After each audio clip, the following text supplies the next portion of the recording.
El Tunche es uno de los personajes más conocidos y más temidos de la selva. Su sola leyenda inspira terror en cuanto desprevenido habitante decide deambular por la selva profunda, dejándose vulnerable ante este ser.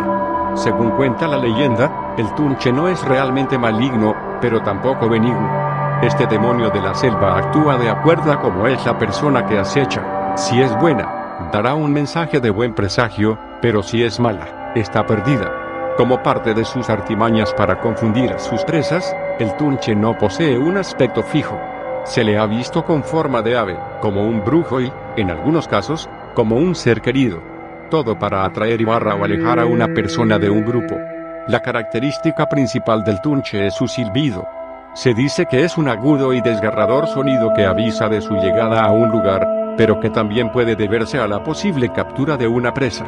Esta es la historia. Cuando él trabajaba en la selva por su trabajo de policía, cerca de Ucayali, cuenta que una noche se escaparon unos presos y se internaron por la selva, mientras los policías iban a buscarlos, siendo uno de ellos mi padre. Eran fines de la década de los 70 y la seguridad en las prisiones era distinta a la que hoy se tiene, por eso lograron escapar, pero como eran presos que llegaron desde Lima, tuvieron la grandiosa idea de escapar hacia la selva. Salieron los policías al amanecer, y empezaron la búsqueda, con muy pocas esperanzas de encontrar a los presos porque la selva es un sitio muy distinto a la sierra y la costa, siendo prácticamente la misma cárcel si no se sabía por dónde ir.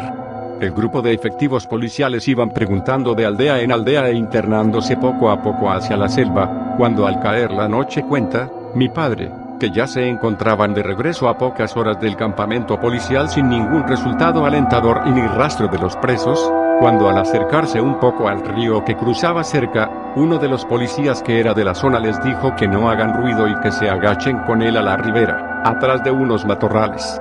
El grupo se tiró al suelo, pensando que podía ser una columna senderista que por aquellos días empezaba a tomar bastante fuerza.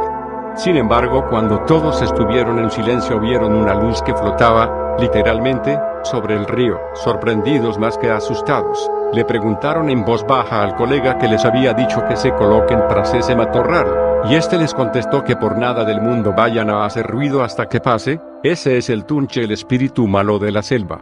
Cuando la aparición seguía el curso del río en dirección opuesta a la corriente y cuando parecía que ya se iba río arriba, uno de los policías, como jugando, dio un silbido y se cayó. De inmediato la luz se detuvo por un instante, pero al momento continuó su ruta río arriba. Dicho policía, al notar que no pasaba nada y con las sonrisas de sus compañeros, se aventuró a dar otro silbido más. Es en ese entonces que, ni siquiera le dio tiempo para terminar el silbido cuando la luz detuvo su rumbo y se dirigió a toda velocidad hacia ellos, y ahora sin importar nada, el grupo policial se echó a correr rumbo al destacamento policial sin darse la vuelta y sin ver ni siquiera por dónde pasaban, puesto que la noche había caído. Al llegar llenos de pánico, se dieron cuenta que no había nada atrás y que la aparición se había esfumado. Mi padre me contó que casi nadie pudo dormir esa noche, pero el policía que dio los silbidos no pudo dormir por una semana, puesto que tenía pesadillas y decía que lo iban a llevar. Tanto fue el temor, que pronto pidió su cambio hacia una delegación de Lima.